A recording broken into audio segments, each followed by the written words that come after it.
여러분 안녕하세요. 2024년 2월 27일 노영의 뉴스 인사이다 시작하겠습니다. 오늘 화요일입니다. 이번 달은 2월 달인데 28일까지 있지 않고요. 29일까지 있습니다. 하루 늘어났는데 엄청나게 뭔가 좀 이득 보는 그런 느낌이 나지 않습니까? 그러다 보니까 덩달아 화요일인데도 조금 여유가 생기는 그런 느낌이에요. 오늘 오다 보니까 달무리가 좀 떴더라고요. 새벽에 제가 나오기 때문에 해보다는 달이 조금 보이는 날이 있는데 오늘 좀 그런 날입니다.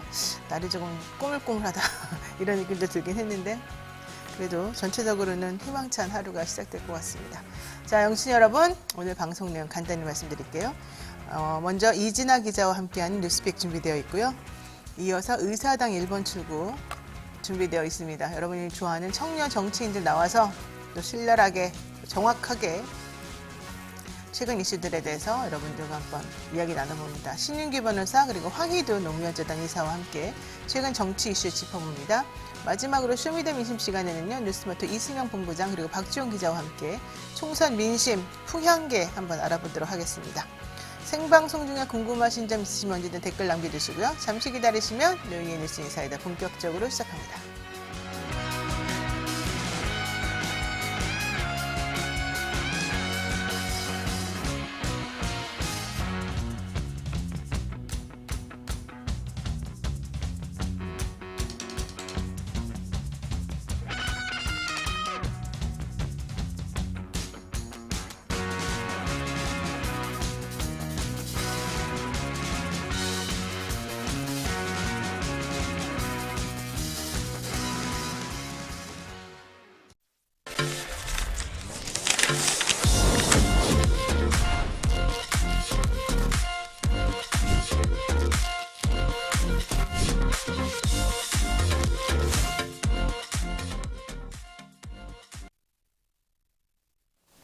바쁜 아침 이것만은 꼭 알아야 된다. 여러분들께 뉴스를 엄선해서 들려드리는 그런 시간입니다. 듣기만 해도 이해가 쏙쏙 되는 뉴스팩 시간인데요. 오늘은 이진아 기자와 함께하겠습니다. 어서 오십시오. 네, 안녕하세요. 드디어 우려했던 그런 사건이 좀 벌어진 것 같습니다.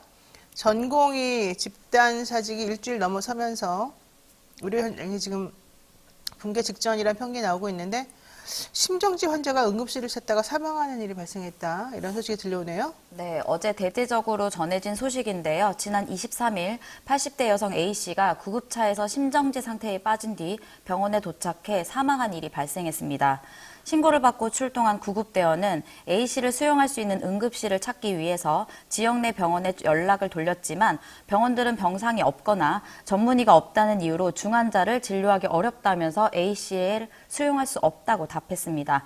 수용 불가를 통보한 병원의 수만 7곳인 것으로 알려졌는데요. 이 과정에서 A씨는 심정지 상태에 빠졌고 결국 53분 만에 지역의 한 대학병원 응급실에 도착했지만 곧바로 사망 판정을 받았습니다.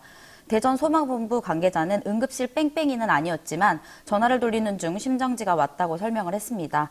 이 밖에도 같은 날 의식저하와 마비 증상을 겪은 50대 남성도 대전 내 병원 6곳에서 진료 거부를 당했고 경련을 일으킨 40대 남성도 이 지역 병원 8곳으로부터 수용 불가 통보를 받고 37분 만에 인근 대학병원으로 이송됐습니다. 진짜 안타깝습니다. 80대 여성 A씨가 구급차에서 심정지 상태에 빠진 뒤에 7군데? 네, 전문의가 없다, 병상이 없다 이러저러한 이유로 수용 불가 통보를 받고 결과론적으로는 53분 만에 도착한 병원에서 사망 판정을 받았고 23일에도 50대 남성이 결국에는 또 진료 거부 당했고 40대 남성도 8곳으로부터 수용불가 통보받고 37분 만에 대학병원 이송되는 일이 있었고, 그러니까 지금 돌아가신 분은 한 분이지만 지금 이런 식으로 우리 병원에 오시면 안 돼요라는 통보를 받은 분들이 네. 지금 계속해서 늘어나고 있다는 얘기인 것 같은데 네. 상당히 우려스러운 상황이 지금 벌어지고 있는 게 확실하군요. 네. 자, 이런 상황이라고 한다면 결과적으로는 정부도 그렇고 의사들도 그렇고 뭔가 해결을 조금 빨리 해줘야 될 것 같은데 앞으로 더 상황이 좀 심각해질 수밖에 없을 것 같고 우리 입장, 그러니까 환자들 입장에서는 더 불안할 수밖에 없습니다. 그런데 어제 정부하고 의협 또 의대 교수들 결국 대화 물꼬가 좀 터지나 했는데 결과적으로는 또 이게 좀 안 된 것 같습니다. 네, 어제 박민수 보건복지부 2차관은 정부는 의료개혁에 대해 의료계와 논의를 희망하며 대화 준비는 충분히 되어 있다는 점을 거듭 말씀드린다면서 의료계에서는 전체 의견을 모을 수 있는 대표성 있는 구성원을 제안해 주시길 바란다. 이렇게 말을 했는데요. 의사협회는 강하게 반발했습니다. 주수호 의협 비대위 언론홍보위원장은 정부와 협상 당사자는 의협이라고 강조하면서 정부가 의협 비대위가 의사 일부 단체인 것처럼 말하며 장난질을 하는 데 그런 식으로면 정부와 대화가 불가능하다며 교수 협의회뿐 아니라 의대생, 전공의 비대위원장도 의협과 뜻을 함께 있다고 밝혔습니다. 결국에는 여러 단체가 아니라 의협이 하나다 이런 의미를 얘기한 것으로 보이는데요. 하지만 의대 교수들은 좀 다른 입장을 밝혔습니다. 정부와 대화를 통해 문제를 해결해야 된다고 주장을 했는데 교수협의회 비대위는 같은 날 오전 전공의들과 모여 의대 증원과 관련한 대응 방향을 논의한 뒤 정부는 의과 대학 교수들과 소통 채널을 만들고 문제 해결을 위해 정기적으로 만나서 대화하자는 성명서를 냈습니다. 성균관대 의대 교수의협에서는 소속 교수 201명이 한 명 대상으로 의대 정원에 찬성한다는 내용의 설문조사를 최근 공개하기도 했습니다. 전체 인원 중 54.8%가 찬성하는 입장을 보였는데 좀 세부적으로 살펴보면 500명 증원에는 24.9%로 가장 많았고요. 의학분업 이전 수준인 350명 증원에는 20.9%, 1000명 증원에는 5%, 2000명 증원은 4% 등이 뒤를 이었습니다. 반대로는 24.9%로 집계됐습니다. 네, 주수호 의협 비대위 언론 홍보위원장 전 의협 회장이기도 합니다. 42대. 지금 어쨌든 중요한 거는 시범한 의사들을 좀 대표하는 그런 비대위의 또 수장이기도 한데요. 좀 의견이 많이 다르군요. 정부나 이런 분들하고. 네. 요점은 이제 결론적으로 어떻게 해야 될 것인가, 방법이 있느냐, 이제 이런 얘기인 거잖아요. 근데 지금 성균관대 의대 교수협의회는 실제 다른 의사들하고 또 조금 내용이 좀 다른 것 같아요. 얘기 나온 걸 보니까. 네. 소속 교수 201명을 대상으로 해서 설문조사를 해봤더니 의대 증원에 찬성한다는 얘기들이 좀 더 많았다. 네. 이런 얘기인 거죠. 그리고 전체 교수 중에 500명 정도는 우리가 증원할 수 있다. 이런 얘기였던 것 같은데 또 다른 분들은 또 아니다. 우리는 그래도 끝까지 반대다. 이런 입장인 것 같아요. 근데 또 의협에서 또 11월에 온라인 조사를 한 걸 보니까요. 18%도 의대 증원에 찬성을 했는데 여기서 전체 의원은 4,010명 중에 733명인 18%이기 때문에 꽤 많은 비중을 차지하는 것으로 보입니다. 근데 사실 의사들이 전체적으로 몽땅 다 반대하는 것도 사실은 아니어서 네. 좀 온도 차이는 좀 있는 것 같아요. 그러니까 너무 의사 수를 동결하는 거가 능사다 이렇게 보는 입장이 또 있는가 하면 아니다 이런 입장도 있는 거는 확실한 것 같은데 근데 그들의 목소리가 또 아주 크지는 않고 좀 네. 있는 것 같긴 합니다. 자, 정부에서 사실 이번 정부는 그렇게 대화를 막 아주 적극적으로 권하지는 않고 있는 것 같습니다만 어제 중앙재난안전대책본부에서 최후 통첩을 했습니다. 29일까지 복귀 안 하면 니네 전부 다 면허 취소시켜버리겠다. 강대강 대치 하고 있는데 어떻게 한다는 겁니까? 네, 일단 어제 이상민 행정안전부 장관이 29일까지 복귀를 한다면 어떤 책임도 묻지 않겠다라고 했는데요. 만약 복귀 시한을 어기면 법과 원칙대로 대응한다는 의미입니다. 박민수 보건복지부 2차관은 최소 3개월 면허 정지 및 수사, 기소 등 관련 사법 절차 진행이 불가피하다면서 면허 정지는 사유가 기록돼 해외 취업 등 이후 진료에도 영향을 미친다는 점을 명심하기 바란다라고 밝혔고요. 여기에 전공의들의 단체인 대한전공의 협의회는 정부의 최후 통첩에 입장을 표명하진 않았지만 의협은 강력히 경고한다라면서 격한 반응을 보이고 있습니다. 면허 정지 및 사법 절차 진행은 전공의들의 병원으로 돌아갈 수 있는 모든 다리를 파괴하는 행동이라면서 전공의가 다치면 모든 의사 회원들의 분노가 극에 달해 의료 현장의 혼란이 불가피해질 것이라고 엄포를 놓았습니다. 어젯밤까지 집계된 전체 전공의 80% 이상인 1만 34명이 사직서를 제출했고 근무지를 이탈한 전공의는 9,000명이 넘었습니다. 이로 인해 45개 공공의료기관은 시간을 연장했고요. 12개 군병원 응급실은 일반인 치료도 병행하고 있습니다. 전공의를 마치고 병원에 남아 세부 전공을 연구하는 전임의들의 계약이 끝나는 이달 말이 아무래도 의료 공백의 최대 고비라는 분석도 나오고 있습니다. 이에 따라서 중대본은 진료 지원 인력 간호사 시범 사업을 27일부터 시행한다고 밝혔습니다. 그러니까 정부가 어떻게 해서 의사들을 처벌할 수 있느냐 하면요. 현행 의료법 때문에 그렇습니다. 의료법에 따르면 의료인이 정당한 사유 없이 진료를 중단하게 되면 업무 개시 명령을 정부가 내릴 수가 있습니다. 왜냐하면 이제 생명을 다루는 그런 직군이기 때문에 그러는 거죠. 업무 개시 명령을 위반하게 되면은 3년 이하 징역이나 3천만 원 이하의 벌금에 처하는 형사처벌 규정도 이제 있는 거죠. 근데 이제 문제는 이런 식으로 강하게 하게 되면 의사들이 그래 한번 해봐라, 배째라 이제 이렇게 나왔을 때 그 이후에 후폭풍을 사실 감당할 수 있겠느냐 하는 게 바로 의사들이 내세우는 논리라는 거죠. 그래 한번 해봐.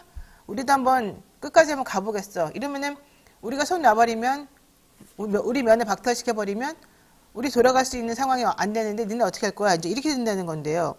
과연 이것이 가능하겠느냐. 와 이거 진짜 의료개혁 때마다 그래서 이 정부들이 강력하게 대응을 하지 못했던 이유 중에 하나도 이제 이런 것들인데요. 아 진짜 심각한 부분이 있군요. 현역이래. 지금 어쨌든 중요한 거는 중대본에서 어떤 식으로 좀 현명하게 이분들하고 좀 타협할 수 있을지.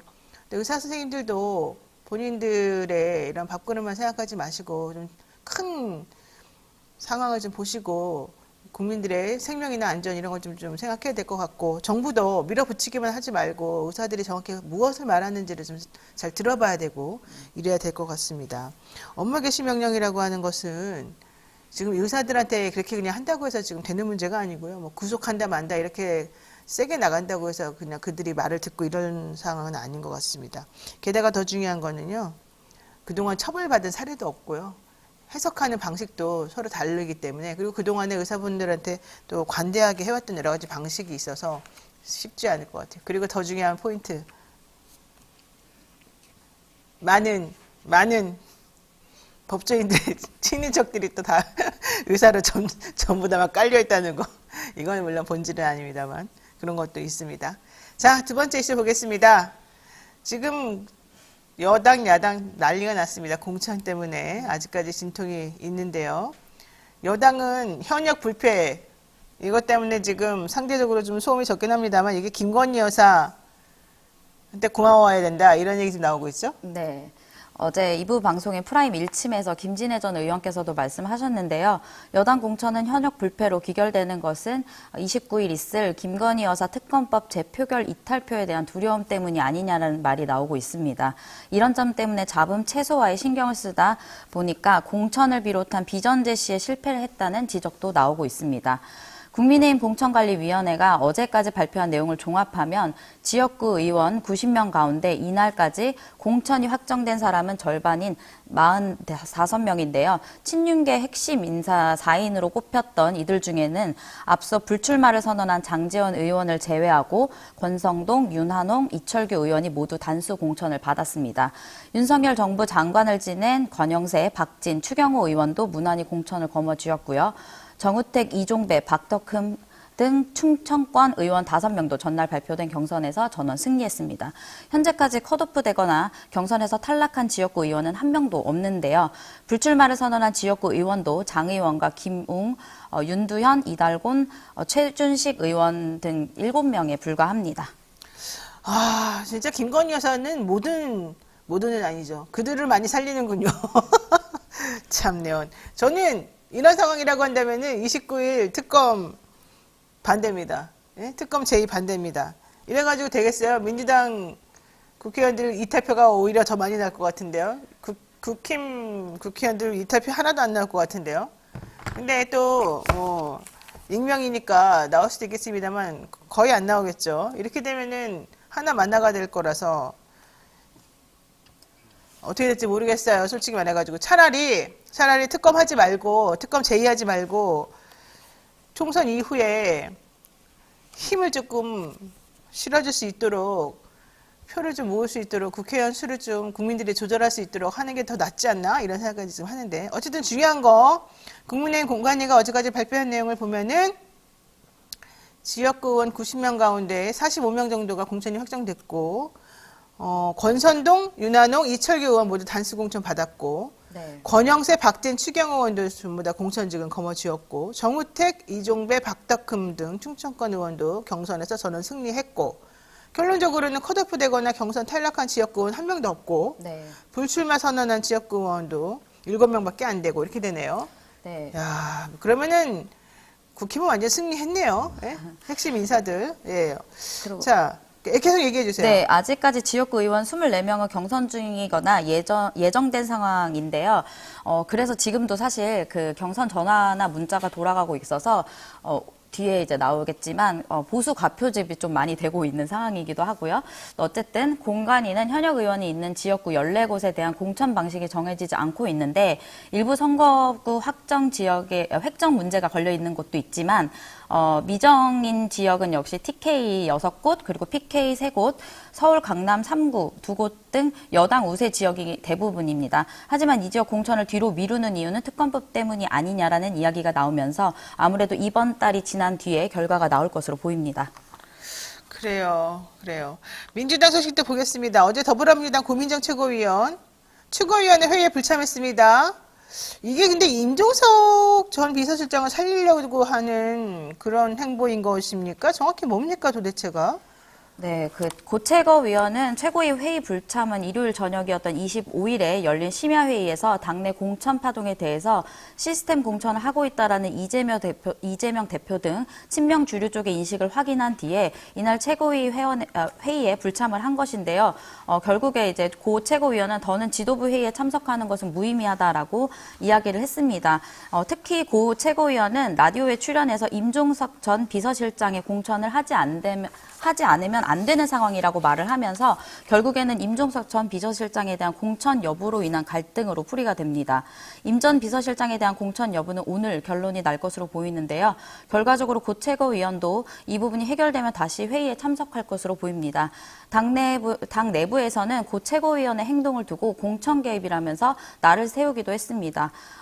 원외의 조직인 더민주혁신회의에서는 이날 고 최고위원은 당무를 거부하면 사퇴하라라고 논평을 했고 청년 모임인 파동은 홍 원내대표와 586 기득권 의원들이 민주당 공천에서 손을 떼라라면서 갈등을 보였습니다. 또 현역 의원 평가 하위 10%를 통보받고 경기 부천을에서 5선을 한 서른 의원은 이날 탈당을 예고하기도 했습니다. 네, 이진아 기자 수고 많으셨습니다. 네. 생방송 댓글 참여 계속 부탁드리고요. 잠시 기다리시면 의사당 일반 출구로 돌아오겠습니다.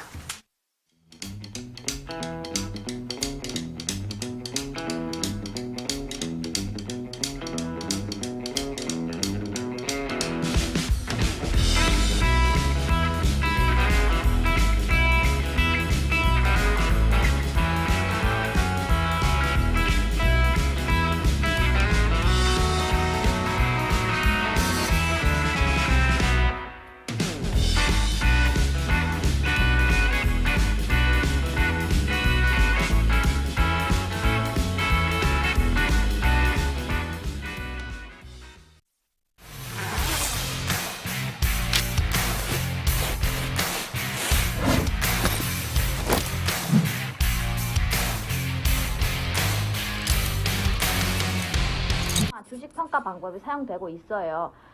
다 들어봤죠, 이거? 이건 기본이잖아. 이거 모르는 사람 있어? 자, PAR. PAR 뭐야? 하는 거. 그치. 그게 주당 시장.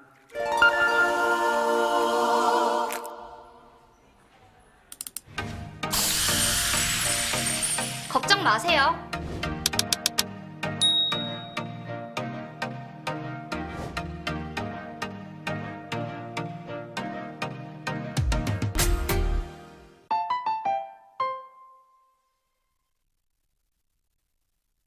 네, 산삼일 분양 함양 지리산대락 800고지에서 농약 한 방울 비료 한 톨 없이 오로지 자연의 힘으로만 자란 산양 산삼입니다. 사포닌 함량이나 효과는 자연 산삼과 진배가 없고요. 7년근 뿌리, 잎, 열매 한 뿌리를 한 병에 담아내서 압도적인 사포닌 함량을 자랑합니다. 컴파운드 K 강화 특허 추출 방식으로 흡수를 높였습니다. 사랑하는 부모님, 남편과 아내, 한 해를 열심히 살아온 나 자신에게도 지리산 천년의 기운을 선물하시기 바랍니다. 산삼 순백 1+1과 함께 2024년 새해맞이 이벤트로 산삼향 가득한 산삼떡 3종 세트를 준비했습니다. 전화 문의는 1666-1080이고요. 네이버에서 산삼 순백 치시면 되겠습니다. 자, 곧바로 의사당 1번 출구하겠습니다. 언젠가 여의도에서 비상할 날을 꿈꾸는 청년 정치인들과 함께 최근 정치 이슈를 짚어보는 시간인데요. 저는 빨리 이분들이 좀 비상했으면 좋겠어요. 매날 언젠가 비상하겠지. 이거 좀 안 했으면 좋겠어요. 신일기 변호사님, 그리고 황희두 노무현재단 이사 모시겠습니다. 두 분 어서 오십시오. 네, 안녕하세요. 아니, 신 변호사님, 도대체 언제 비상하는 거예요? 맨날 이 얘기를 내가 지금 몇 달째 하고 있는지 알아요? 네, 하여튼 다 때가 있다고 저는 생각을 하기 때문에 지금 제가 할 수 있는 일이라는 것은 많진 않지만은 네. 그래도 옳고 그름에 대해서 좀 소신 있게 목소리를 내는 것이 제가 지금 해야 될 일 아닌가. 그 역할에 충실하고자 합니다. 우리끼리 한번 해볼까요, 황 이사님? 아니, 너무 답답해가지고 요즘에 정말 방송을 할 수가 없네, 진짜 내가. 그 마음 이해합니다. 이해해요? 네. 이해만 하면 뭐야? 우리 행동으로 좀 보여줘야 되는 거 아니에요? 자, 어쨌든 답답한 사람들끼리 모여가지고 한번 해보겠습니다. 요즘 정치권에서 이런 식의 화법이 유행한다고 해요. 한동훈식 객관식 예시들기가 있다는데 자, 요즘 한동훈 위원장 왜 이럽니까? 어쨌든 저희도 그래도 따라하겠습니다. 우리는 따라쟁이. 자, 객관식으로 한번 해보겠습니다. 김종인 전 위원장이 개혁신당의 공관위원장직을 수락했어요. 자, 왜 수락했을까? 1번. 정답이 이 안에 있을지 없을지 솔직히 잘 모르겠습니다만 1번. 이준석에게 별의 순간이 찾아왔다. 이것 때문에 수락한 것이다. 2번. 민주당이고 국힘이고 안 불러줄 것 같기 때문에 할 수 없이 간 것이다. 3번. 개혁신당만이 한국 정치의 희망이기 때문에 간 것이다. 난 정답이 있다고 봅니다. 몇 번일까요? 혹시 복수 정답은 아닙니까? 복수 정답 괜찮습니다. 복수 정답 괜찮습니까? 네. 그럼 전 1번, 2번을 고르겠습니다. 1번, 2번? 오, 이준석에게 별의 순간이 찾았다. 이것도 정답입니까? 그러니까 저는 그러니까 김종인 위원장 입장에서는 아마 이제 이분이 별의 순간 그 감별사 시전에서 박근혜, 문재인, 윤석열, 그리고 이번에 이제 이준석 대표한테 이제 베팅을 한 거 아닌가 싶어서 1번을 골랐고요. 또 2번 같은 경우는 양쪽에서 이제 다 안 불러주는 것도 현실적인 이유이기 때문에 개혁신당에 합류하신 게 아닌가. 근데 저는 큰 효과는 없을 것이다. 저렇게 생각합니다. 그래요. 그러니까 일단 민주당이고 국힘이고 안 불러주니까 간 것도 맞고 대신에 이준석에게 별의 순간이 찾았다고 생각한 것도 맞고 근데 이제 그 별의 순간이라는 판단이 맞을지 틀릴지는 또 평가를 또 따로 해봐야 되는데 김종인 위원장님의 그 생각 속에는 네. 이준석 대표에 대해서 상당히 저는 기대를 갖고 있는 거 아닌가라는 생각이 좀 듭니다. 금간 기둥서방님께서 5번을 보내주셨어요. 노영희 변호사를 안 불러줘서. 5번이겠네요. 5번이 정답인 것 저도 같습니다. 바꿀게요. 자, 우리 황희두 이사님은 어떻게 몇 번을 하겠습니까? 저도 사실 그 사이에서 하나만 골라야 되면 뭘 해야 되나 생각을 했었는데 저도 사실 1, 2번이랑 똑같은 생각이고 별의 순간이라고 볼진 모르겠지만 아무튼 이준석 씨와의 관계에 대해서는 계속 언론을 통해서도 나왔었고 네. 그런 기대를 갖고 있다고도 계속 얘기를 하지 않았습니까? 그래서 그냥 그런 차원에서 갔지만 아까 말씀 주셨듯이 그게 과연 얼마나 큰 도움이 될까는 좀 저도 별 잘 모르겠습니다. 저는 2번이라고 생각하고요. 1번은 별의 순간까지는 아닌 것 같고 다만 여기에 들어있지 않은 4번도 하나 저의 생각은 김종인 위원장 그렇게 사람이 많이 찾아온대요. 김종인 위원장에게. 그 사무실에 이분이 연세도 많으시지만 하긴 얼마나 많은 정치 낭인들이 찾아오겠습니까? 그분들 중에는 이분을 위해서 또 도움을 많이 준 사람도 있겠죠. 그러니까 그분도 또 그 사람들을 챙겨야 되는 부분들이 있겠죠. 어쨌든 당에 들어가면 번호가 되든 안 되든 어쨌든 번호를 밀어주는 그래서 뭔가 좀 도와줘야 되는 그런 사람들이 항상 정치인은 있기 마련이거든요. 저는 그래서 그런 친분 있는 혹은 도와줘야 되는 사람을 조금이라도 밀어줘서 뭔가 좀 교두보를 마련해줘야 되는 그런 필요성 한두 명 정도는 있을 것이다. 그런 걸 개혁신당에서 해준다고 했기 때문이 아닐까 이런 생각도 좀 개인적으로 해봤습니다. 왜 비웃어요? 아니 그게 아니라 저는 이제 김종인 위원장이 사실 보수 쪽에서만 놓고 보면은 이분이 보수 인사는 절대 아니고요. 근데 보수 정당이 다 죽어갈 때 그래도 일부 약간 상식적인 관점까지 이동시킨 공로는 분명히 있습니다. 근데 저는 그럼에도 불구하고 개혁신당이라는 이름으로 이분들이 출발을 했고 그동안에도 원칙 없이 통합을 반복하고 열흘 만에 국민들 앞에서 약속을 깨버리고 굉장히 불완전한 모습을 보여줬잖아요. 그러니까 이분들이 말하는 개혁이라는 것이 실체가 없고 내용이 없는 거거든요. 근데 김종인 위원장 모셔다가 이분이 정치를 한 50년 하신 분인데 아직도 개혁의 칼자루를 김종인에게 줘야 된다라고 하는 개혁신당의 세력이라면은 저는 그들이 말하는 개혁은 완전히 이제 신기루에 불과하다라는 것이고 이것이 그럼 또 과연 새로움인가? 언제까지 우리가 김종인 위원장을 통해서 한국 정치는 굴러가야 되는 거에 대해서 근본적인 의문이 있기 때문에 저는 개혁신당이 이번에 김종인 위원장을 공관위원장으로 모시면서 사실상 비대위원장으로 앉힌 거랑 똑같거든요. 전 국민들께서 다 알고 계시기 때문에 저는 개혁으로 보기에는 매우 어렵다. 저렇게 생각합니다. 네, 맞아요.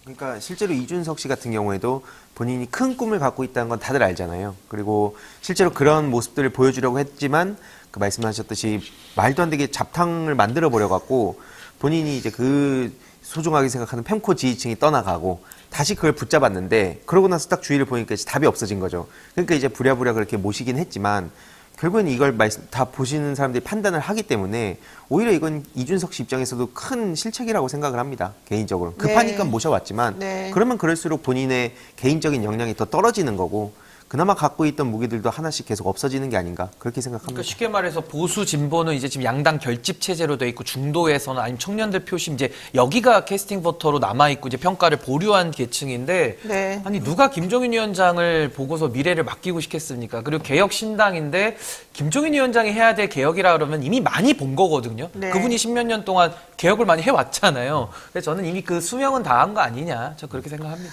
자, 새누리당, 더불어민주당, 미래통합당, 국민의힘, 개혁신당 5개예요. 5개 당의 이 제일 높은 부대위원장, 뭐 선관위원장 이걸 다 했어요, 이분이.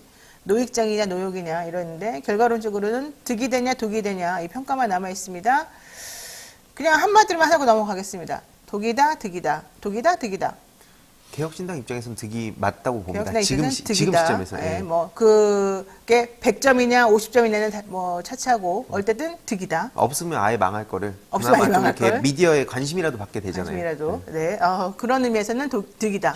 근데 장기적으로는 독이죠. 그러니까 장기적으로는 저는 독이다. 독이고 이게 지금 아까 잡탕 정당 그 이념 혼합 얘기했는데 그게 6억짜리 잡탕밥이에요. 그러니까 얼마나 그 비싼 잡탕밥입니까 사실은. 네. 그래서 저는 김종인 위원장 아마 대개는 점퍼가 알록달록하게 색깔별로 다 있을 거예요. 그러니까 이게 바로 한국 정치의 기회주의성을 저는 그대로 보여주는 거 아니냐. 그래서 저는 장기적인 관점에서는 개혁신당에는 이거 완전히 독이다. 저렇게 생각합니다. 저도 장기적으로 완전 공감합니다. 다만 이제 장기적으로. 급한 상황에서 본인들의 할 수 있는 그나마의 선택이 아니었나. 네. 길게 보면 독이죠, 당연히. 그렇군요. 자, 김종인 위원장의 개혁신당에 가면서 이준석 대표가 지역구 출마지를 대구로 간다는 이런 소문이 나왔어요.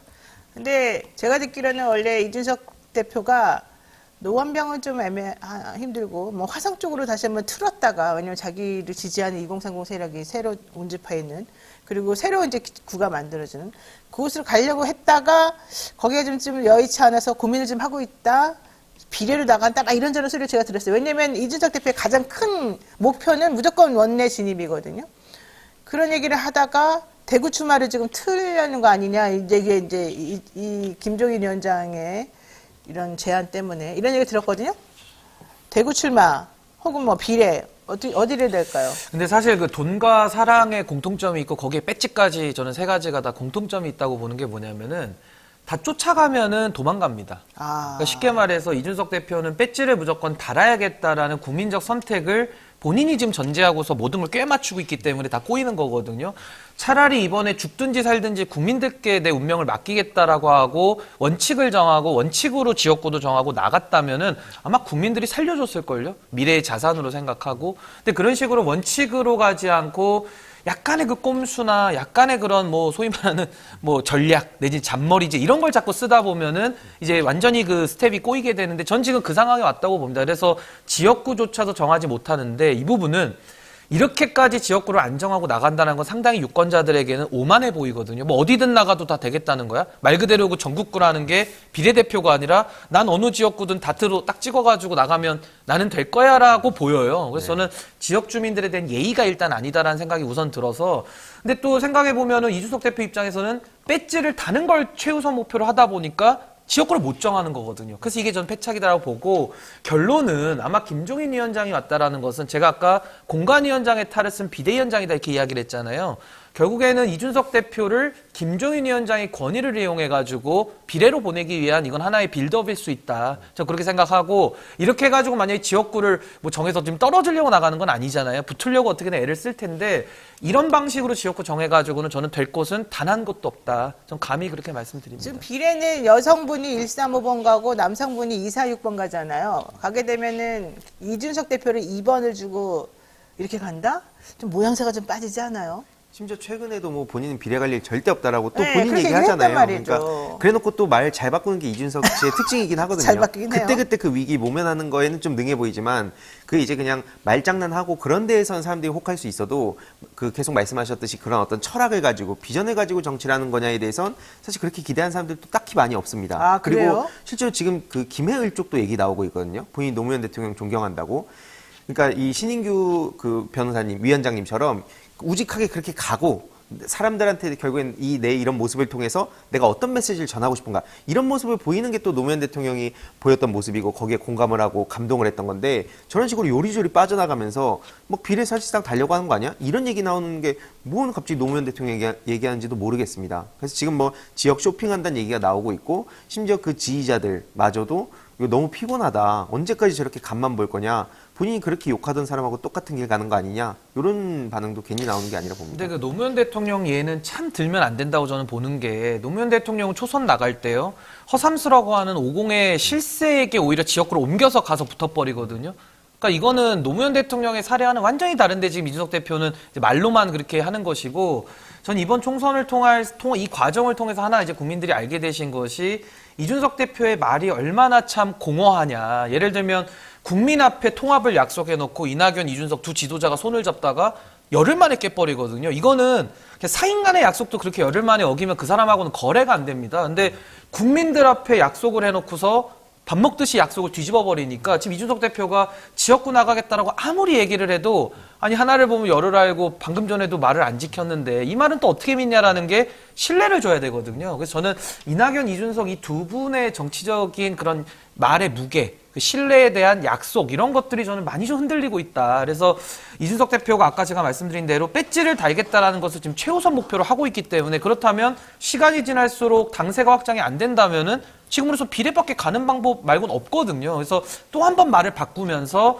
이것이 저는 비례를 달 수 있을지 없을지도 모르지만은 달더라도 그건 본인의 약속과 신뢰와 원칙을 다 저버린 방식이기 때문에 노무현의 길과는 완전히 거꾸로 가는 길이다. 저는 그렇게 생각합니다.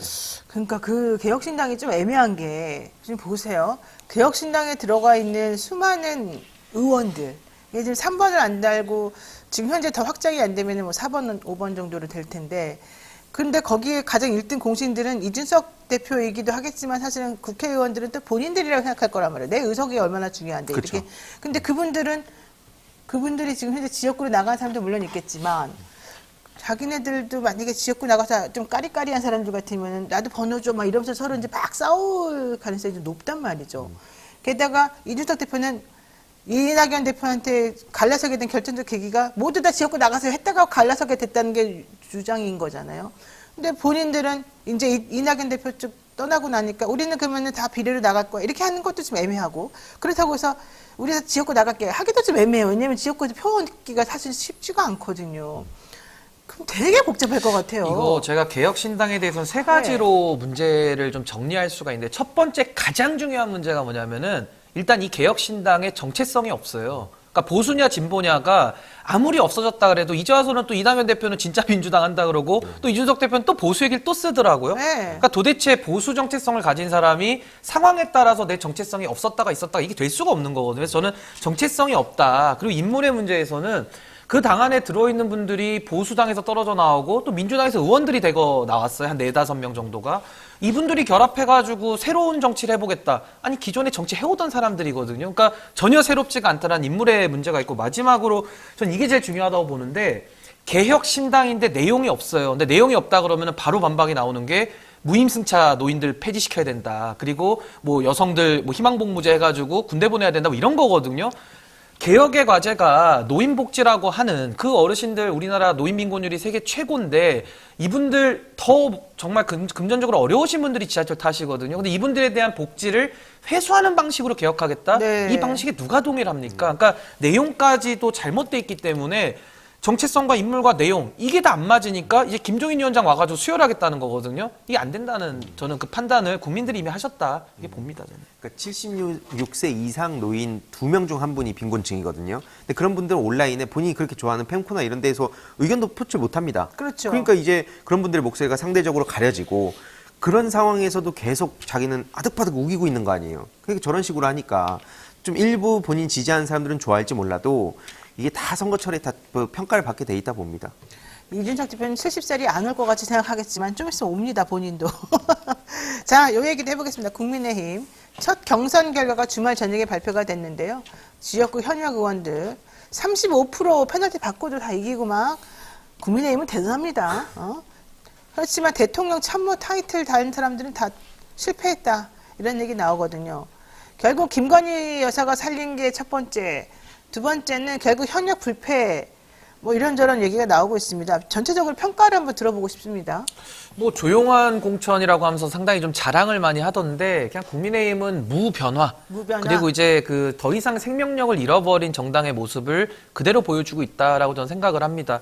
뭐 최근에 뭐 윤한 갈등이 있었지만 그냥 윤석열 대통령이 정리를 한 번에 해버렸잖아요. 그러고 나서 나온 결과가 그냥 현역들이 그대로 다 살아가 버리는 이런 좀 아이러니한 상황이 있었어요. 원래는 윤석열 대통령하고 그 현역 의원들 윤핵관들하고의 대충돌을 예상을 했었는데 그렇죠. 결국엔 윤핵관들이 다 이겨버렸거든요. 네. 그러니까 제가 봤을 때 서열 정리를 해드리면 한동훈 위에 윤석열 위에 윤핵관이 있는 거예요. 그러니까 이 윤핵관이라고 하는 이 정당의 뿌리 깊은 기득권은 절대 변하지 않는다. 그렇다면은 지금까지 국민의힘 의원들이 권력에 줄서고 권력에 아부하고 지금까지 이 정권을 망쳐온데 하나의 축이거든요. 네. 근데 이분들을 갖다가 또다시 22대 국회에 넣어놓으면은 더더욱 권력에 맹종할 것이고 그 권력에 힘이 빠지면 또다시 이분들은 누구보다 먼저 태세를 전환해가지고 또 다른 사람을 세워가지고 또 권력을 이어갈 거거든요. 그러니까 정말로 답이 없는 정치를 하고 있는 것인데 전 여기에 대해서 국민들께서 뭐 이번에 어느 정도 그 민낯을 더 보실 것이고 어쨌든 심판해야 됩니다. 그래서 저는 국민들께서 어떤 집단 지성으로 이번 총선에 임하실지가 전 굉장히 좀 궁금하고 관심이 간다 이런 생각이 좀 듭니다. 네, 국민의힘 첫 경선 결과 어떻게 보셨습니까? 그러니까 그 앞에 말씀하신 거 다 공감을 하고 용산 보통은 이런 대통령 프리미엄을 달고 나가려고 그렇게 안간힘 쓰지 않습니까? 근데 그런 게 이제 하나도 안 먹혔다는 거고 지금 뭐 윤석열 대통령이나 그 주변에서 이제 심취해가지고 뭐 반도체 클러스터, 뭐 그린벨트 해제, 뭐 이런 얘기도 하고 GTX 얘기하고 막 멋있게 얘기를 다 하고 다니고 그래서 심지어 기사 보니까 뭐 이틀에 831조를 사실상 얘기를 했다, 네. 쓴다고 했다 이렇게 얘기가 나오고 있는데 저런 게 먹히겠습니까? 당장 계속 우리가 그 토론하면서도 얘기했었지만.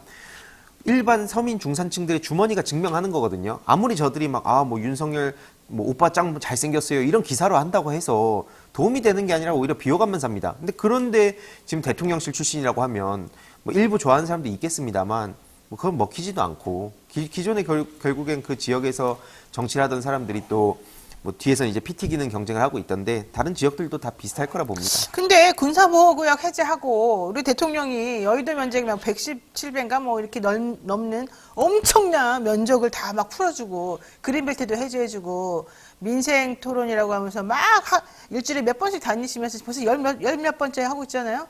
다니시면서 사실은 그냥 아무런 대책도 없이 디테일에 대한 얘기는 하나도 없이 그냥 다 지금 퍼주는 말로만 일단은 퍼주는 걸 하고 계시잖아요. 그런 거가 사람들한테 좀 먹히고 그러는 거 아니에요?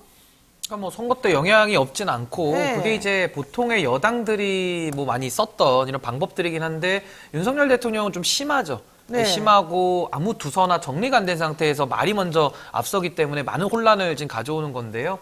원래는 이런 국정 난맥상이 총선을 통해서 심판이 이루어져야 되는데 지금은 국민들께서 참 답답하신 게 윤석열 정부는 지금 심판이 아니라 거의 응징 수준으로 가고 있는데 이걸 응징을 해야 되는데 할 만한 지금 대안 세력들이 안 보이니까 상당히 좀 답답하신 거거든요. 그래서 저도 참 이번 선거를 지켜보면서 저도 참 국민의 한 사람으로서는 너무나도 참 나라 걱정이 되고 이런 식으로 국정 운영을 해가지고 나라가 잘 될 수가 없는 거거든요. 그래서 참 이번에 총선 때 저는 그래서 아까 말씀드린 대로 국민들께서 어떻게 이걸 집단지성으로 정리를 하실까. 근데 결국 중요한 것은 아무리 그렇게 나쁜 정부, 그렇게 형편없는 정부라 하더라도 국민들께서 더 큰 힘으로 그 정부를 뭐 어느 정도 브레이크도 걸고 뭐 규제도 하고 하는 거거든요. 그래서 저도 국민들의 그 뜻을 좀 한번 어떻게 하실지가 좀 되게 궁금하다 이런 생각 가지고 있습니다. 근데 어쨌든 공천 자본이 없다고 하지만 CCTV에 돈봉투 받는 장면이 찍혀서 논란이 됐던 정우택 의원 또 김성교 전 의원 불법 후원금 의혹으로 회계 처리자가 벌금형 받아가지고 의원직을 상실한 김성교 전 의원 경선에서 승리를 해가지고 아예 공천을 받아버리고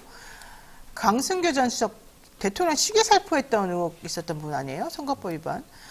홍문표 의원 경선 포기 하는 바람에 이분이 또 아예 그냥 공천 받아버렸단 말이에요. 이런 거 보면은 좀 이상하지 않습니까?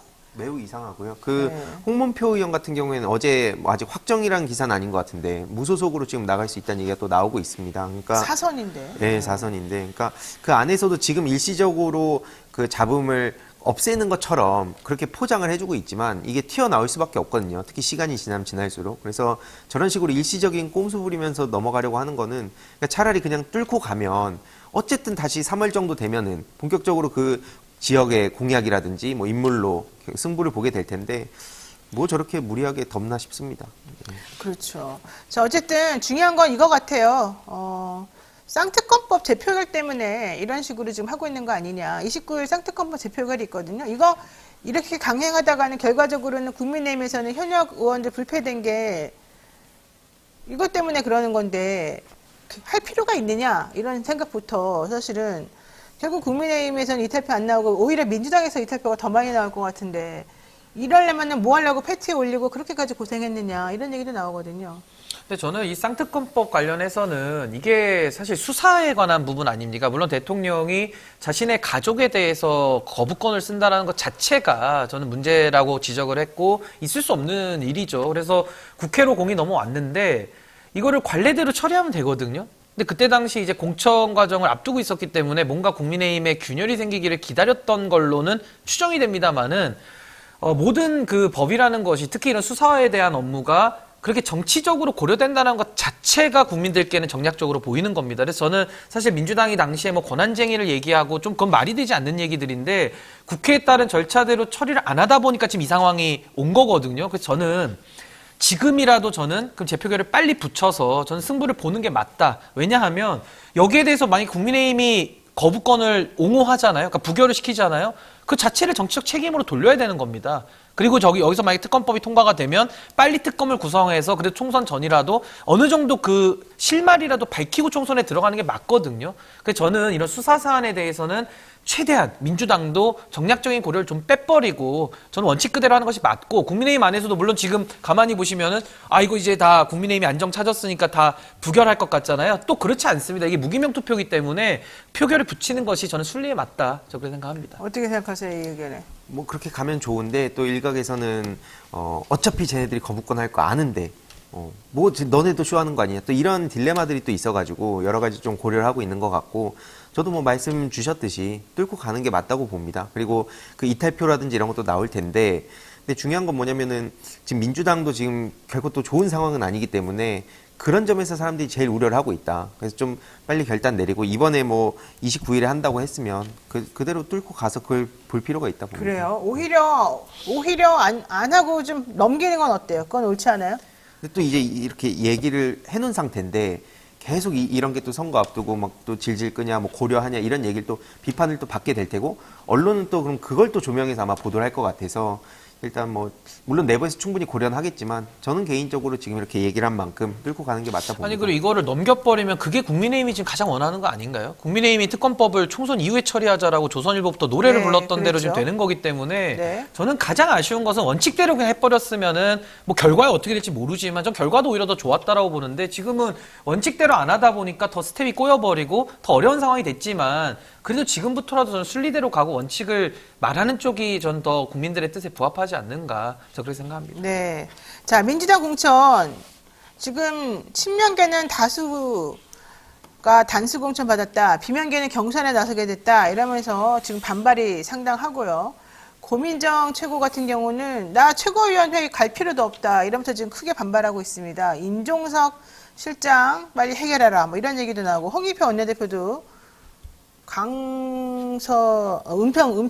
은평을 김우영 강원도당 위원장 경선 나온 거 보고 이거 말도 안 된다 이러면서 지금 화를 내고 있단 말이죠. 이거 지금 어떻습니까? 황희도 의사님 보시기에는. 아니, 경선을 하는데 근데 그렇게까지 해야 되나 싶은 생각이 있고 네. 특히 여러모로 위기라고 얘기를 민주당에서도 하고 있잖아요. 그러면 네. 다 힘을 합쳐가지고 어쨌든 어떻게 대응할 것인가를 좀 보여줄 필요가 있는데 물론 이제 마음에 안 들고 짜증나는 것도 이해는 합니다. 근데 지금 이런 식으로 해버리면 또 지지층 안에서 또 분열이 되고 우리가 뭐 얘기하는 메시지 지금 공약이라든지 이런 것도 계속 하나씩 나가고 있거든요. 틈틈이. 근데 이런 거 하나도 보도가 안 될 정도로 이 이슈들이 다 빨아먹고 있습니다. 그러니까 이런 상황에서 꼭 이렇게까지 해야 되는가.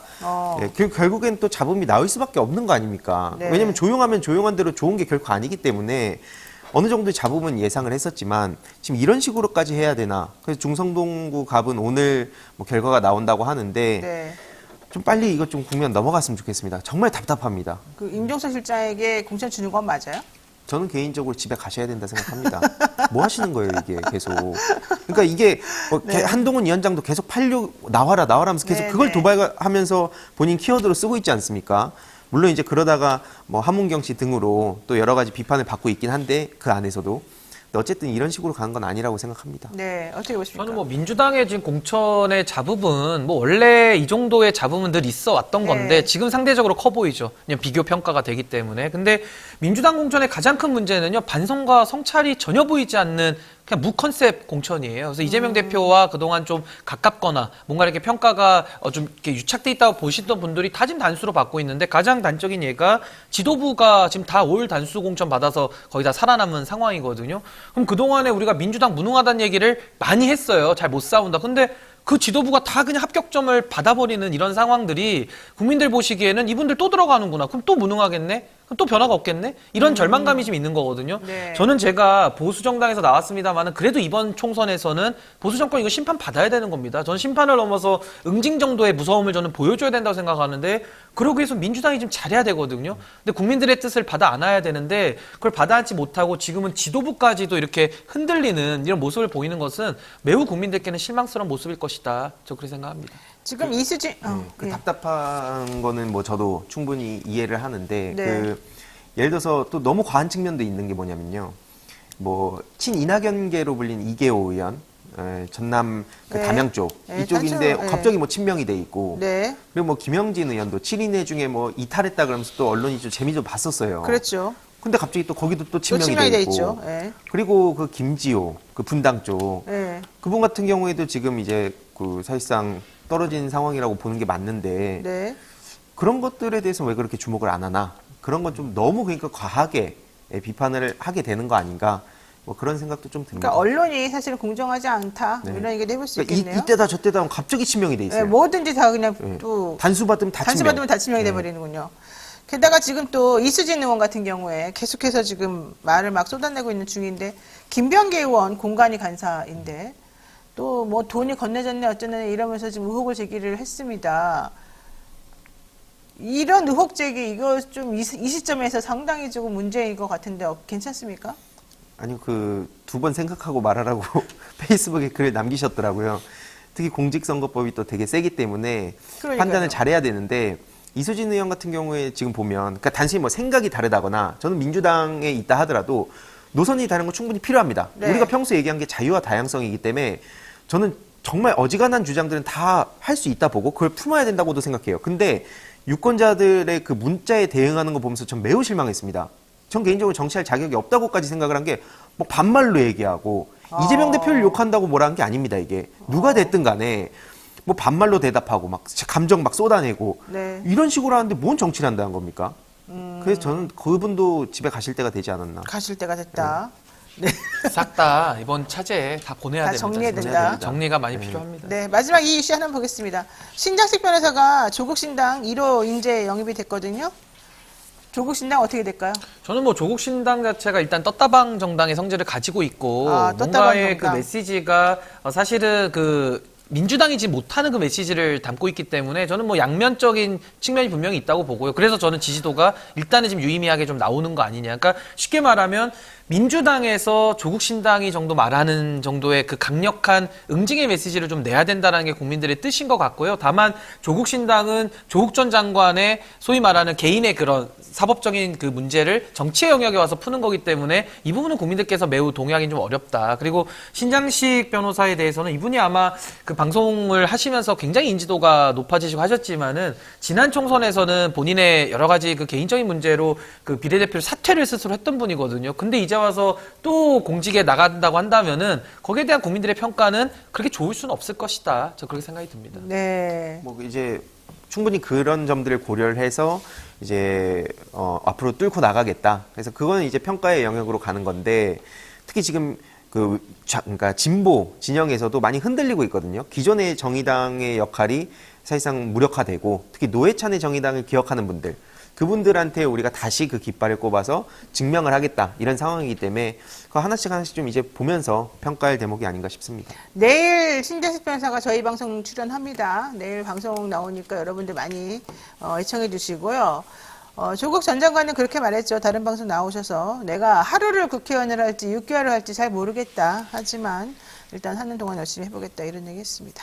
네, 오늘 여기까지 얘기 들어야 될 것 같습니다. 두 분 말씀 고맙습니다. 고맙습니다. 지금까지 신윤기 변호사 그리고 황희도 이사와 함께했고요. 잠시 기다리시면 또 여러분들이 좋아하는 여론조사 한번 살펴보겠습니다.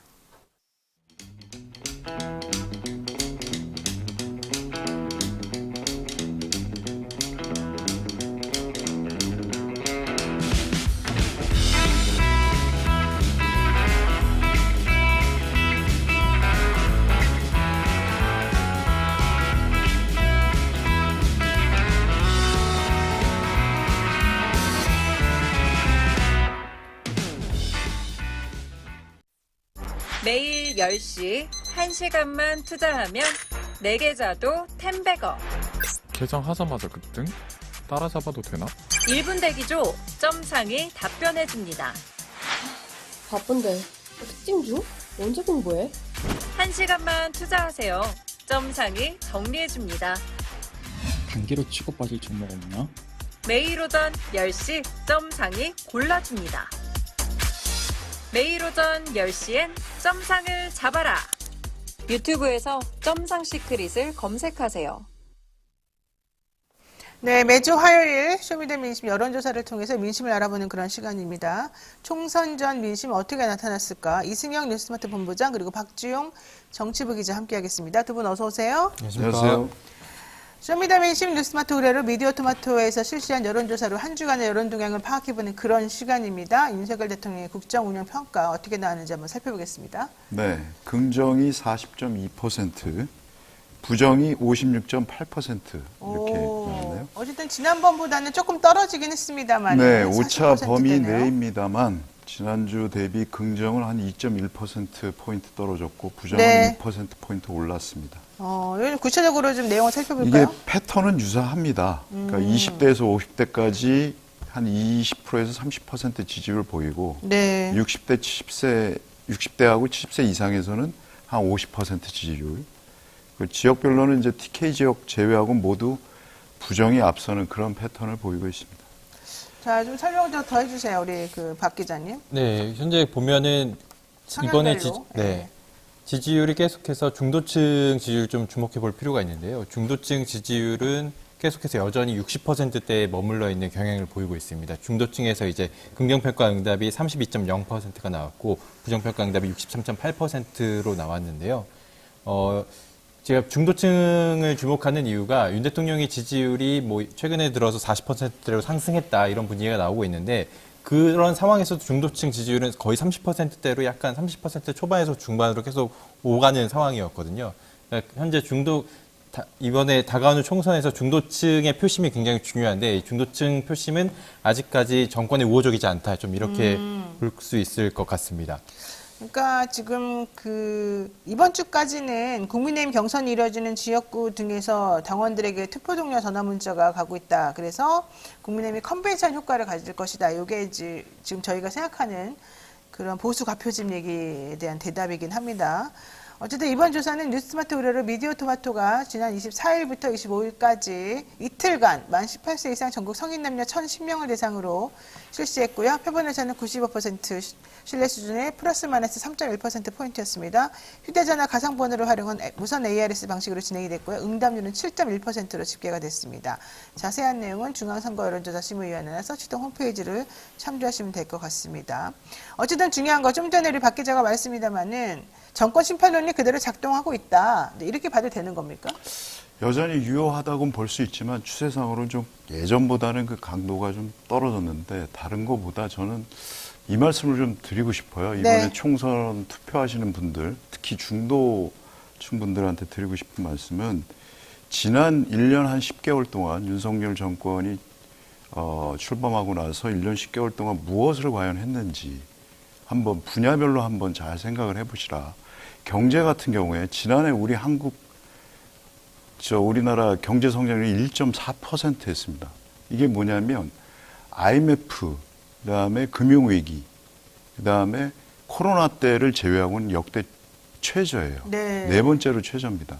아무 일도 없었는데 1.4%였어요. 그럼 누구 잘못입니까, 이게? 야당 잘못입니까? 정부가 잘못한 거거든요. 그리고 소통 같은 경우도 보시죠. 용산, 청와대에서 용산으로 옮긴다고 수백억 들여가지고 갔잖아요. 그동안 그 흔한 기자회견 한번 한 적 있습니까? 없습니다. 대통령 앞에서 의견 얘기하면 입틀막 해가지고 사지 들려서 나가는 그런 상황이거든요. 역사 보세요, 역사. 강제동원, 피해자들 제3자 변제안 갑자기 대법원 판결 무시하고 그렇게 하지 않았습니까? 홍범도 장군, 애꿎은 홍범도 장군 또 건드려가지고 또 애꿎은 논란 일으키지 않았습니까? 너무 많아요. 너무 많아서 다 담을 수가 없습니다. 김 여사 얘기는 그냥 뒤로 빼도. 그러니까 뭘 잘했고 뭘 잘못했는지를 한번 가만히 생각을 해보시고 투표를 하셔라. 저는 이 정권의 또 가장 특징이 뭔지 아세요? 싸우는 걸 좋아합니다. 누군가 적을 특정해서 싸우고 이겨먹는 걸 좋아하는 정권이에요. 그러니까 야당하고 싸우고 언론하고 싸우고 그리고 지금 의사들하고 싸우잖아요. 네. 네? 그러니까 그걸 무기로 삼는 정권이에요. 선거 때만 되면 또 누구랑 계속 공격하고 그러니까 분열의 어떤 망령이 계속 우리 사회를 지배하게 만드는 그러고 있다. 그래도 나는 이 좋다라고 하면 투표하세요. 네. 저는 그렇게 생각합니다. 자, 정당별 지지율 한번 보겠습니다. 4월 10일 총선을 대비해서 어떤 당에 대한 지지도, 충성도, 이런 게 높은지 한번 살펴봤죠. 어떻게 나왔습니까, 지금? 더불어민주당이 42.6%고요.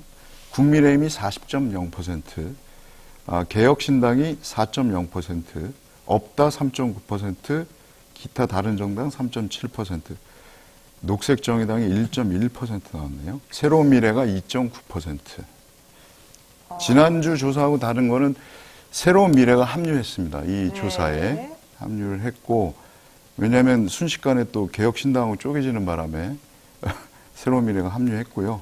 민주당은 오차 범위 내에서 지난주보다 0.9% 올랐고 국민의힘은 3.2% 떨어진 수치입니다. 지금 어쨌든 오차 범위 내입니다만은 더불어민주당이 지난주에 비해서는 또 국민의힘을 또 넘어서는 그런 지지도를 보이고 있네요. 네. 이렇게 되면은 민주당도 좀 이제 공천 파동 내지는 이 시끄러움 속에서 어느 정도는 결집하려고 지지자들이 조금 힘을 쓰고 있다 이렇게 볼 수밖에 없는 것 같은데요. 네. 이제 좀 구체적으로 좀 설명을 들어볼까요? 현재 이번 경우에는 민주당이 조금 40%를 해서 국민의힘에 좀 우세를 보이긴 했지만 전반적으로 보면은 그 민주당의 강세 지역이라고 할 수 있는 경기 인천과 호남에서 좀 우위를 보였고요. 네. 다만 지금 주목할 만한 점이 이 총선의 가장 중요한 승부처로 꼽히는 서울과 충청권 지역에서, 그러니까 대전, 충청, 세종 지역에서 국민의힘이 좀 더 앞서는 그런 우위 결과가 나오고 있다는 겁니다. 그러니까 특히 지난 대선과 특히 비교를 해보면 지난 대선에서도 사실상 서울과 충청권에서 당시 윤석열 후보가 앞서면서 승기를 잡았거든요. 그러니까 이번 총선에서도 이번 최근 여론조사 흐름을 보면 그래도 서울과 대전, 충청, 세종에서는 민주당이 조금씩이라도 앞서는 경우가 계속 나오는데 이번에는 조금 그것이 줄어든 측면이 있어서 이 부분을 좀 관심 있게 볼 필요가 있습니다. 그러니까 지금 이 추이를 살펴보게 되면 한번 그 추이, 총선 정당 지지도 추이 그 그래프를 좀 화면에 띄워주시게 되면 어쨌든 민주당이 높긴 합니다만은 그 격차가 제일 지금 작게 지금 보이고 있습니다. 2월 5번째 주, 이번 주가. 저 정도면 거의 붙었다라고 하죠. 이거는 매우 좀 민주당 입장에서는 안 좋은 시그널 아니겠습니까? 그러니까 지금 우리 박정 기자 얘기대로 네. 서울에서 국힘 강세가 지금 이어지고 있다. 지난주에 이어서. 그래서 국민의힘이 서울에서 44%였고 민주당이 40.5%거든요. 네. 그다음에 인천 경기에서는 물론 여전히 민주당이 47.6, 국민의힘이 38.4%로 앞서고 있긴 합니다만 네. 지난 대선 양상하고 비슷해요. 그때도 수도권에서 서울에서는 윤석열 후보가 우세했고 그래요? 나머지 경기 지역에서는 이재명 후보가 우세했는데 아무래도 이 수도권에 표가 많지 않습니까? 그러다 보니까 윤석열 후보가 대전, 충청 지역까지 얻어가면서 그때 승리 0.7% 차이로 승리를 했던 거죠. 이번에 또 눈여겨볼 점은 개혁신당하고 새로운 미래인데 네. 개혁신당 지난주 6.4%였습니다. 그때는 합당을 했을 때였거든요. 근데 이번 주 4%로 2.4%포인트 떨어졌고 새로운 미래는 2.9%로 출발을 했는데 특히 이 새로운 미래 같은 경우 호남권에서는 이제 이낙연 당인데 개혁신당보다도 못해요, 지지율이. 호남에서? 네, 호남에서. 개혁신당이 호남에서 6.4%인데 새로운 미래는 4.4%입니다. 그러니까 거의 호남 정서는 이낙연 대표에 대해서 그닥 좋게 보지 않다. 좋지 않다. 그 제3지대 얘기를 추가하자면 그 예전에 제가 얘기한 것처럼 그 개혁신당과 새로운 미래의 지지율 합이 10%대를 계속 유지하고 있었거든요. 그러니까 네. 개혁신당이 내려가도 올라가다 면 새로운 미래 그러니까 당시 이낙연 신당이나 이준석 신당 비교했을 때 올라가던 지지율 낙폭과 상관없이 두 신당의 합이 대체로 10%대를 유지했는데 이번에 보면 10%대가 안 나왔습니다. 그만큼 제3지대 신당의 동력이 떨어지고 있는 상황이라고 볼 수 있는 것 같고요. 특히 개혁신당의 경우 이번에 20대에서 유일하게 10.6%로 10%대 지지율을 기록했는데 이게 3주 전과 비교하면 8.5%포인트 빠진 수치거든요. 그러니까 개혁신당의 주 지지층이라고 할 수 있는 2030 이 남성 지지층에서도 어느 정도 개혁신당이 힘을 못 받고 있다. 이렇게 좀 볼 수 있을 것 같습니다. 지금 보게 되면은, 개혁신당의 이낙연 대표 같은 경우에는 호남에서 본인이 지역구에 나가냐 마냐 이런 것도 사실은 상당히 고민이라고 하던데 그게 호남에서의 지지율이 계속 돌려보는데 안 나온다는 거예요. 그렇죠. 근데 본인도 만약에 지역구에 못 나간다 그러면 사실 거기 당에서 나갈 사람이 없다는 얘기거든요. 그러니까 지금 민주당 공천에서 떨어진 분들, 네. 소위 말해서 줍줍 해가지고 네. 뭔가를 나올 하겠죠. 사람이 없어요. 나올 사람이 왜냐면 서른 의원도 탈당은 한다고 했지만 여기 간다고 얘기한 것도 아니고요. 나갈 사람 몇 명 있다고 했는데 그들이 어디 갈지도 사실 정확하지가 않아요. 그리고 그분들이 나가봤자 내가 둥지를 틀겠다라고 할 만한 데가 없는 거예요. 그분들은 너무 오랫동안 민주당에 있던 사람들이라. 없고, 뭐 나간다 한데 그분들이 나가는데 그분들을 지지할 사람들이 과연 몇 명이나 그리고 될지 그분들을 받아줄 데도 없어요. 너무 이게 덩치가 커져 있는 상황이에요. 그러면 생각해 보세요. 그분들이 지금 현재 이 퍼센테이지가 높게 나와줘야지 그래도 그나마 지역구에서 사람을 내고 뭔가 해보는데 이 지금 3%도 안 나오면 게다가 지금보다 더 떨어질 가능성이 높거든요. 앞으로는 결집을 각자 하기 때문에 그러면 이분들은 앞으로 지역구에서는 아무것도 할 수가 없고요. 비례도 사실 제대로 나올 수가 없어요. 3% 안 나오면 비례 의미가 없잖아요. 그러면 사실은 나가는 게 아무 의미가 없어서 제가 봤을 때 이렇게 되면 결과론적으로는 찢어지고 말고 다 필요도 없고요. 이제는 그냥 좋든 싫든 국민의힘과 민주당으로 그냥 양쪽으로 그냥 결집하는 수밖에 없어요. 좋든 싫든. 그러면 이제 공천 잡음이 점점 줄어들 수밖에 없는 구조가 되고 그렇게 되면 다시 정권 심판론이나 이런 것들이 다시 부활할 수밖에 없고 그러면은 이제 민주당에게 조금 더 유리한 지형이 펼쳐지고 이렇게 되지 않을까 싶긴 하거든요. 우리 노영희 변호사 말씀대로 가면 좋겠네요.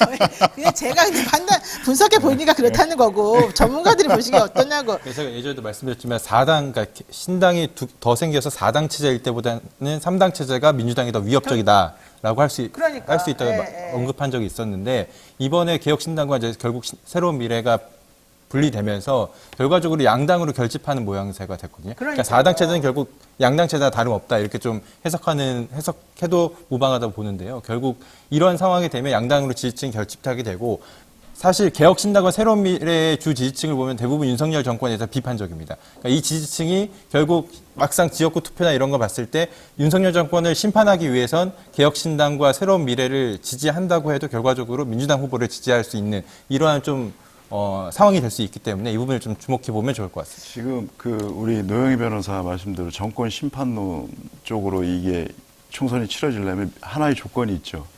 모든 특히 보수 분들은 한동훈 위원장은 다르다.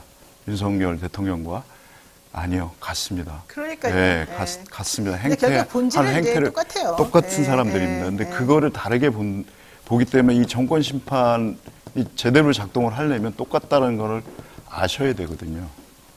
자, 그러면 좋습니다. 어쨌든 제가 지금 이제 이 밑자락을 깐 이유는 공천 관련해서 정치권 잡음이 이제 많기 때문에 이거와 관련해서 앞으로 향후 어떻게 될 것인지, 이 민심이 어떤 방향으로 움직일 것인지 좀 궁금해서 질문을 했던 것이고, 얘기를 했던 것이고요. 그래서 거대 양당인 국민의힘하고 더불어민주당 공천 상황을 볼 때 어느 당이 더 잘하냐 이런 질문이 있었기 때문에 네. 제가 이제 얘기를 한 겁니다. 결과 어떻게 났습니까? 결과가 국민의힘이 42.2%로 잘한다라고 응답하셨고 민주당이 네. 38.4%, 없다, 잘하는 당이 없다, 14.6%, 잘 모르겠다 4.9% 이렇게 나왔네요. 아, 이거 좀 해석 좀 해주세요. 이게 공천에 대한 얘기인 거죠? 그렇죠. 이거는? 공천을 네. 놓고 어느 당이 더 잘하냐라고 네. 이제 물어본 겁니다. 지금까지 네. 아직 뭐 다 끝난 건 아닙니다. 공천 작업이 다 끝난 건 아니죠. 근데 사실 여당이 조용한 편인데 이게 다 이유가 있어요. 다 아시지만 권력을 가진 쪽은 조용할 수밖에 없습니다. 네? 아무래도 찍어 누르고 또 특히 이 민주당이 시끄러운 이유 민주주의가 제대로 작동을 하고 있다는 거죠. 할만하고 그러니까 민주주의는 원래 시끄럽고 독재는 조용하다. 저는 그 말씀을 드리고 싶어요. 지금 42.2 대 38.4%라고 한다면 이게 오차범위 내인 것 같은데요. 간당간당하게. 그렇죠? 네. 그렇다면 어쨌든 공천은 아직까지는 뭐 여당이니까 사실은 대통령이 야, 너 이번 공천 안 나가도 내가 줄 게 좀 있으니까 좀 조용히 좀 있어봐. 이제 이런 것도 할 수도 줄 있고. 게 많잖아요. 네, 이런저런 데서 좀 유리한 부분들이 있으니까 조용한 것도 있고, 뭐 이런저런 요인들이 있겠습니다. 네, 이제 그 얘기인 것 같고요. 아직도 3년 넘게 남았기 때문에 그렇죠. 누가 거기다가 그렇죠. 이의를 제기하겠습니까? 그러면 결과적으로 이 공천은 대통령이 주도하는 거예요? 윤석열 대통령이? 그건 이따가 이따 말씀드릴게요. 지금 얘기해 주세요. 결과를 말씀드릴게요. 네, 여당인 국민의힘 공천은 누가 주도한다고 봅니까? 네, 그렇게 물어봤습니다. 네. 물어봤더니 윤석열 대통령 40.1%, 한동훈 비대위원장 33.7%, 정영환 공천관리위원장 11.2%, 잘 모르겠다 15.1% 이렇게 나왔네요. 그러니까 결과적으로는 대통령이 결국은 다 좌지우지하는군요. 좌지우지한다고 봐야죠. 지금 윤핵관들 대거 다 단수공천 되지 않았습니까? 그리고 대통령실 비서관들, 행정관들은 이제 현역들하고 붙어서 떨어졌습니다만 비서관들은 다 공천 받았어요. 그러니까요. 그러니까 다 그 길로 가고 있고 이게 연령별로 보면 좀 재밌어요. 그러니까 20대에서 50대까지는 윤석열 대통령이 주도권을 갖고 있다. 이렇게 봤는데 상대적으로 보수층인 60대 이상에서는 한동훈 비대위원장이 주도한다고 보고 있어요. 이게 무슨 뜻이냐? 무슨 뜻이에요? 60대 이상은 보수층이잖아요. 보수층에서는 윤석열과 한동훈을 따로 보고 싶은 겁니다. 따로 생각하고 싶은 거예요. 따로 보고 싶다. 네. 윤석열 대통령이 그만큼 그동안 잘못했기 때문에 실망을 했는데 보수층에서 한동훈 위원장이 나오면서 달라졌다라고 믿고 싶은 거예요. 그거 사람은 원래 믿고 싶은 걸 믿게 돼 있습니다. 그렇죠. 믿고 싶은 걸 보죠, 또. 근데 20대에서 50대까지는 아니야. 아직도 대통령이 주도하고 있어. 이렇게 보는 거예요. 빨간 이슬이님이 오늘의 명언, 독재는 조용하고 민주주의는 시끄럽다. 이렇게 얘기를 하셨는데, 저는 이거 같아요. 윤석열 대통령이 국민의힘 공천을 주도한다고 판단들을 하고 있는데, 결국 이게 이번에 국민의힘의 공천은 29일을 바라보면서 김건희 여사에게 감사해라. 요거하고 다 일맥상통한다. 지금 시끄러운 거 지역은 다 뒤로 밀어놨잖아요. 네. 지금 PK하고 서울 강남 쪽인데 네. 29일 날 지금 재의결하는 게 지금 예정돼 있기 때문에 대거 이탈표가 나오지 않도록 단도리를 하는 거죠, 말하자면. 그래서 일각에서는 김건희 방탄 공천이다. 뭐 이런 얘기도 나오고 있는 거죠. 네. 자, 더불어민주당 공천도 물어봤습니다. 시스템 공천이 아닌 이재명 당대표 사천 공천하고 있다는 일부 주장 동의하냐 이렇게 물어봤죠. 이번에 박 기자님 한번 좀 얘기 좀 해주실까요? 네, 동의한다는 응답이 45.0%로 나왔고요. 동의하지 않는다는 응답은 43.2%로 나왔습니다. 이거는 뭐 오차범위 내니까 네, 전혀 오차범위 내에서 거의 네, 팽팽하다고 네. 볼 수, 동의한다는 응답과 동의하지 않는다는 응답이 팽팽하다고 볼 수 있고요. 네. 그 연령별로 보면 20대와 60대는 동의한다는 응답이 많았고 이제 40대는 동의하지 않는다는 응답이 높았습니다. 아, 40대는 동의하지 않는다. 그러니까 이게 정당 지지도 양상하고 조금 다소 다른 게 있어요. 그러니까 네. 젊은 층에서 특히 20대는 동의한다는 응답이 10% 가까이 높습니다. 그러니까 일종의 이제 공정성이나 이런 거에 상당히 민감한 세대거든요. 네. 근데 30, 40대도 동의하지 않는다가 높긴 하지만 정당 지지도만큼은 안 나오는 거예요. 그러니까 민주당을 지지하지만 그래도 이건 약간 사천 같아 라고 대답하는 거죠. 아니, 근데 민주당 지지층에서는 사천이 아니다라고 하는 게 77.7% 아니에요? 네, 그렇긴 한데 네. 그 강도가 정당 지지도의 이 세부 내역을 봤을 때하고는 조금 다르다는 거죠. 그래요? 예. 퍼센티지가 좀 낮아진다는 얘기입니다. 어허. 그러니까 동의한다는 남자 20대, 60대 대구 경북 긍정평가층 보수층에서 답이 나왔고 동의하지 않는다는 40대 인천, 경기, 광주, 전라 국정 부정평가층 진보층에서 답이 나왔다 이러군요. 아, 이거 재밌네요. 자, 이 얘기들 마지막으로 한번 해보겠습니다. 개혁신당의 이준석 대표와 새로운미래의 이낙연 대표 통합이 무산이 됐지 않습니까? 네. 이 책임 누가 책임이냐 이렇게 물어봤죠. 어떻게 됐습니까? 이준석 개혁신당 대표가 49.9% 아, 책임 있는 책임이 자가? 있다. 예. 두 번째 이제 이낙연 새로운미래 대표가 31.6%, 잘 모르겠다가 18.5%. 그러니까 연령층별로 보면 고루고루 이준석에게 책임이 크다고 응답을 했어요. 한 40에서 50%대로. 네. 근데 이제 여기서 특이할 만한 점은 호남에서는 유일하게 전 지역에서 호남에서는 유일하게 이낙연 책임이 더 크다고 나왔습니다.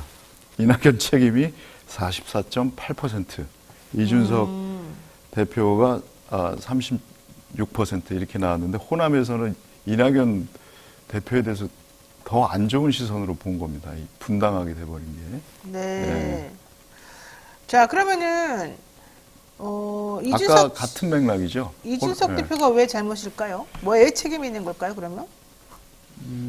아무래도 이준석 대표가 개혁신당 통합을 주도했다고 좀 본 것 같습니다. 아무래도 주도권이 네. 이준석 대표한테 있었잖아요. 그리고 파열음이 난 것도 이준석 대표에게 왔다고 좀 바라보는 것 같고 그 부분이 조금 강하게 좀 작용을 해서 이런 결과가 나온 것 같고요. 그리고 이준석 대표가 아무래도 본인의 당명, 개혁신당 당명 그대로 유지하고 대표도 그대로 하고 최고위원회 의결 권한도 이준석 대표가 갖고 있다고 알려져 있는데 그 권한과 책임이 이준석 대표에게 있는 상황에서 결별이 됐다면 그것도 이준석 책임으로 온전히 떠안아야 되는 거 아닌가 이렇게 좀 국민들이 바라보고 있는 것으로 중도 민심은 이준석 대표가 이낙연 대표보다 책임이 더 크다고 응답을 했어요. 그래서 중도 민심은 그렇고 또 지지층별로 보면 재밌습니다. 민주당 지지층에서는 이낙연 대표 책임이 더 크다. 민주당에선. 또 국민의힘에서는 반대로 이준석 대표 책임이 더 크다. 그러니까 서로 미워 보이는 거예요. 지지자들 입장에서 보자면 민주당에서는 이낙연이 잘못이다. 국민의힘 쪽 지지자들 입장에서는 이준석이 잘못이다. 네, 네. 그렇게 보고 있습니다. 민주당에서 나간 사람이 이낙연이니까. 그러니까 시층에서는 좋아 보이겠어요, 그게? 이준석 네. 또 마찬가지죠. 네. 지금까지 한 주간 민심 살펴봤습니다. 광고 타임에 곧바로 수미대 영심으로 이어가도록 하겠습니다. 자, 믿을 수 있다. 더 착한 보험 말씀드리겠습니다. 건강보험, 차량보험을 더 저렴하게 만나보실 수 있는 전문 보험 클리닉 업체입니다. 가족이나 친척, 지인에게 묻지마 보험 가입하신 분들 많죠? 보험료가 적당한지, 필요한 보장이 제대로 들어있는지 궁금할 때 미리미리 점검 받아보시기 바랍니다. 더 착한 보험 클리닉에서는 전문 설계사가 부담되는 보험료는 합리적으로 줄여주고 보장은 최대한 유지할 수 있도록 친절하게 상담을 해드립니다. 예약만 하시면 전국 어디서든지 무료로 방문 상담 가능하니까요. 주저하지 말고 예약하시기 바라고요. 상담 예약은 대표전화 1644-1236, 010-7611-3303입니다. 24시간 언제든지 문자 카톡 남겨주시면 확인 후 연락드린다고 하니까 영친의 분들 많은 관심 부탁드리고요. 저희가 소송하다 보면 이 보험 관련해가지고 보험회사를 상대로 해서 이 보험 가입자들이 소송하는 경우가 되게 많습니다. 왜냐하면 본인이 생각했던 보험 가입, 보험 혜택의 이 요건이 안 맞아서 그러거든요. 보험금을 탈 수 있을 거라고 생각하고 열심히 불입을 했는데 실제 정작 타려고 보니까 하나도 안 주더라. 이게 도대체 무슨 일이냐 이러면서 그때서야 땅을 치고 통곡한 일이 많습니다. 미리미리 확인하시고 미리미리 보완하시고 이런 것들이 필요할 것 같습니다. 네, 영친 여러분들 특히 보험 클리닉 업체는 여러분들에게 도움을 주기 위해서 만들어진 업체라는 거 잊지 마시기 바랍니다. 자, 바로 이어서 영신의 소통을 위해서 특별히 마련한 코너 쇼미더 영심 시간입니다. 뉴스인사이다에서 준비한 커뮤니티 설문조사 결과를 짚어보고 여러분들하고 또 의사소통 해보는 그런 시간이죠. 네, 절대 신뢰하지 마시고 한번 확인해 보겠습니다. 영심 시간에 베스트 댓글 뽑아가지고 여러분들한테 뉴스인사이다 굿즈 보내드립니다. 자, 오늘은 정부와 의사단체 갈등 무엇이 문제인지 한번 확인해 보도록 하겠습니다. 네, 그 질문은 이거였어요. 정부와 의사단체 강대강 대체 결말은 어떻게 될까요? 네. 라고 물었고요. 53% 1위를 차지한 응답이 몇 분이나 지금 참여를 했습니까? 6,800명이 아이고 많이 했네요. 예. 총선 전 여당 인사가 증언을 축소해서 협상 타결한다. 54%. 네. 그다음에 두 번째로 많은 응답이 24%가 총선 후 정부가 의대 증언 철회한다. 그다음에 세 번째가 총선 전 정부가 의료계 세무조사를 진행해 파업 철회시킨다. 무섭네요. 7%가 네. 총선 전 야당이 정부의 총선 전 야당이 정부의 의사협회 측을 중재한다. 정부와 의사협회 측을 중재한다. 야당이 이럴 가능성은 거의 없다고 보는데 아무튼 그렇게 나왔네요, 결과가. 그러니까 의대 정원을 둘러싸고 정부랑 의료계 갈등이 파국으로 치닫고 있는데 결말이 어떻게 되겠냐 네. 물어봤더니 54%에 해당하는 분들이 증언을 축소해서 그냥 타협할 것이다 이렇게 의견을 주셨고 그 다음에 정부가 의대 증언 아예 그냥 처리할 것이다 기존처럼 이런 얘기였고 야당이 중재할 것이다.